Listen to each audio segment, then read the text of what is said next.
السلام علیکم دوستوں، میں ہوں علی جاوید نقوی۔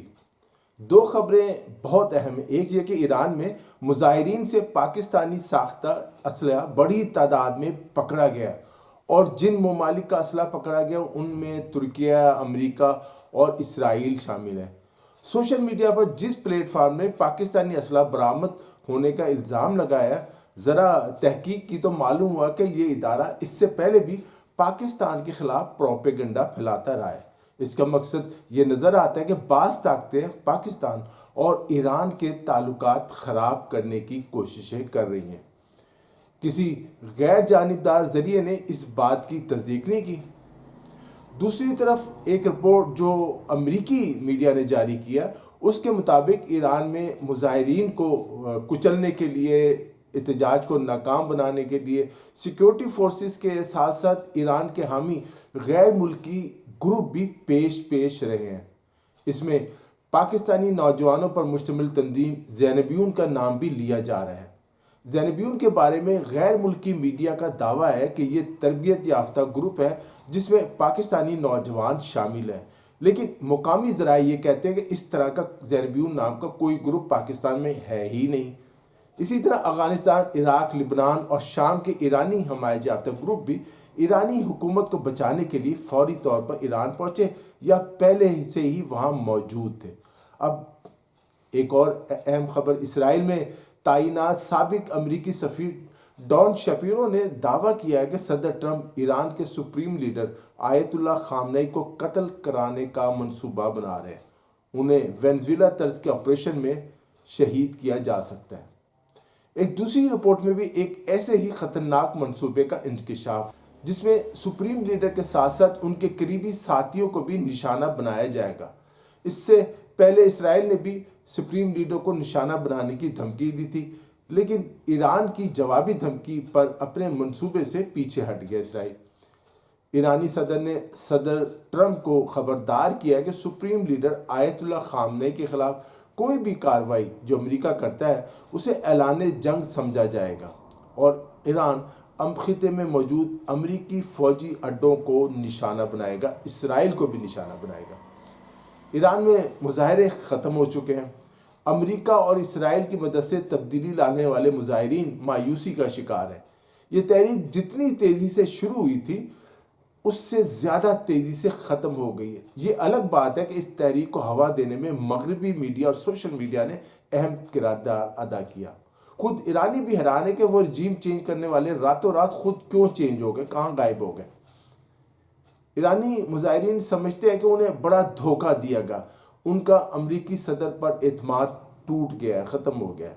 ٹائم میگزین کے مطابق ایران میں جاری شدید معاشی بحران کے خلاف احتجاج کرنے والے مظاہرین کا کہنا ہے کہ امریکی صدر ڈونلڈ ٹرمپ نے انہیں دھوکہ دیا، دھوکے میں رکھا، کیونکہ جب صدر ٹرمپ نے سوشل میڈیا پر یہ کہا تھا کہ مدد آ رہی ہے، اور اس کو بہت زیادہ ہائی لائٹ کیا تھا سوشل میڈیا میں بھی اور امریکن میڈیا نے بھی، تو ایرانی مظاہرین نے اسے امید کی کرن سمجھا اور بڑی تعداد میں سڑکوں پر نکل آئے۔ ان کا خیال تھا امریکی فوجیں تہران پر قبضہ کر لیں گی، لیکن صدر ٹرمپ کی جانب سے فوجی کارروائی سے پیچھے ہٹنے اور یہ اعلان کرنے پہ کہ ایرانی حکومت نے گرفتار مظاہرین کو پھانسی نہ دینے کی یقین دہانی کرائی ہے، عوام خود کو استعمال شدہ اور تنہا محسوس کر رہے ہیں۔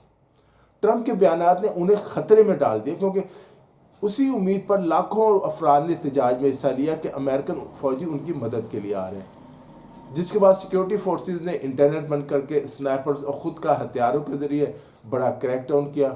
مظاہرین کا کہنا ہے کہ اگر ٹرمپ یہ وعدے نہ کرتے تو شاید اتنی بڑی تعداد میں لوگ سڑکوں پر نہ آتے، ان کے اکسانے سے ہی سڑکوں پر نکلے۔ عوام کی اکثریت سمجھتی کہ احتجاجی تحریک فی الحال مفلوج ہو چکی ہے، اور اب اس تحریک کا شدت سے دوبارہ ابھرنا بہت مشکل ہے۔ ایران میں اب بھی سپریم لیڈر آیت اللہ خمینی کی بہت بڑی حمایت موجود ہے۔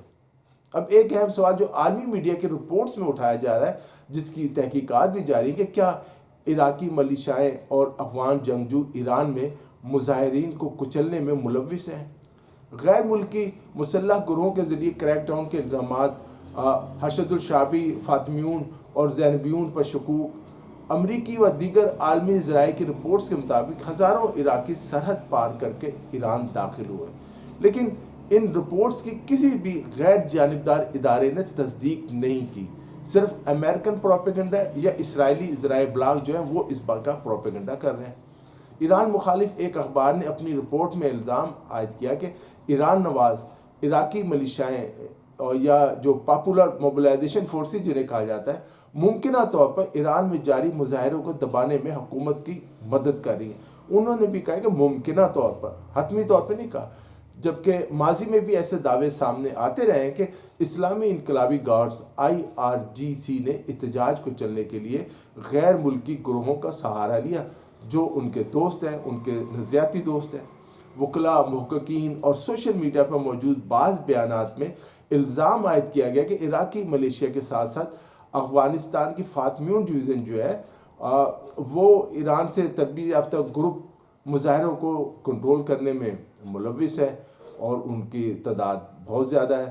تاہم ان دعووں کی، جیسے کہ میں نے پہلے بھی ابھی بتایا کہ ان کی آزادانہ تصدیق نہیں ہو سکی، کسی غیر جانبدار ذرائع نے اس کی تصدیق نہیں کی۔ CNN اور دیگر ذرائع نے یورپی و عراقی سیکورٹی حکام کے حوالے سے رپورٹ کیا کہ ہزاروں عراقی جنگجو سرحد پار کر کے ایران میں داخل ہوئے، جبکہ ماہرین کے مطابق ایران کی جو محور مزاحمت حکمت عملی ہے، اس کا یہ ایک پہلو ہو سکتا ہے کہ غیر ملکی پراکسیز کو اندرونی خطرات کے مقابل جو ہے استعمال کیا جائے، کیونکہ جو ظاہر ہے غیر ملکی گروپس ہوں گے انہیں عام یا ایرانیوں سے کوئی ہمدردی بھی نہیں ہے، نہ ان کی کوئی وابستگی ہے۔ البتہ رپورٹ یہ نتیجہ اخذ کرتی ہے کہ ان الزامات کی حتمی تصدیق کے لیے مزید شواہد اور تحقیقات ناگزیر ہیں، لیکن اس کی ہر طرف سے خاص کر ایرانی ذرائع ابلاغ نے سختی سے تردید کی کہ ایسا کچھ بھی نہیں ہوا، کوئی غیر ملکی گروپ ایران نہیں آیا۔ غیر جانبدار حلقے یہ سمجھتے ہیں کہ یہ بھی امریکہ اور اسرائیل کا پروپیگنڈا ہے تاکہ ایران اور ہمسایہ ممالک کے تعلقات کو خراب کیا جائے۔ ایرانی حکومت نے اپنے اقدامات اور اپنی ثابت قدمی سے امریکہ اور یورپ کو بتا دیا کہ ایران میں انقلاب مخالف حکومت کا آنا ناممکن ہے۔ عوام کی اکثریت آج بھی اسلامی انقلاب اور سپریم لیڈر کے ساتھ کھڑی ہے۔ صدر ٹرمپ جس طرح دنیا کے دوسرے ممالک کو زیر کرنے اور اپنی کٹ پتلی حکومتیں لانے کی کوششیں کر رہے ہیں، ان میں روس، چین اور ایران جیسے ممالک بڑی رکاوٹ بنے ہوئے ہیں۔ وینزویلا اور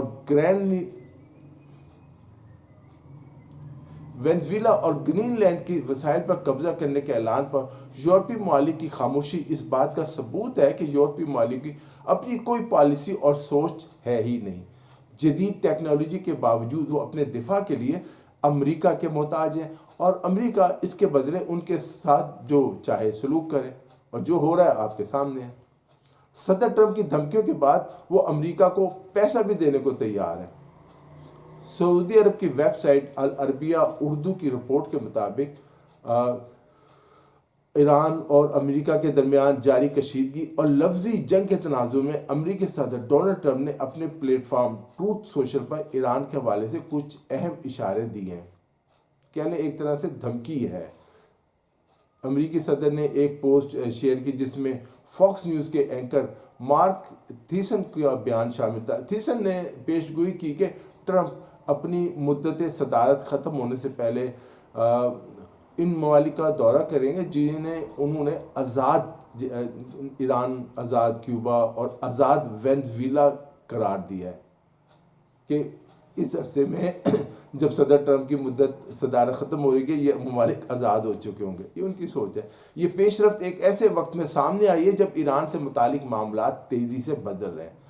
تازہ ترین واقعے میں ایرانی صدر مسعود پزشکیان نے ایکس ٹویٹر پر ٹرمپ کو جواب دیتے ہوئے خبردار کیا کہ ایرانی سپریم لیڈر علی خامنہئی پر کوئی بھی حملہ اعلان جنگ تصور کیا جائے گا، اور وہ پہلے بھی یہ بیان دے چکے ہیں۔ کسی بھی فوجی جارحیت پر تہران کا رد عمل انتہائی سخت اور اسرائیل اور امریکہ کو پریشان اور شرمندہ کر دینے والا ہوگا۔ دوستوں اس ویڈیو میں اتنا ہی۔ علی جاوید نقوی کو اجازت دیجیے، اپنا خیال رکھیے گا۔ خدا حافظ۔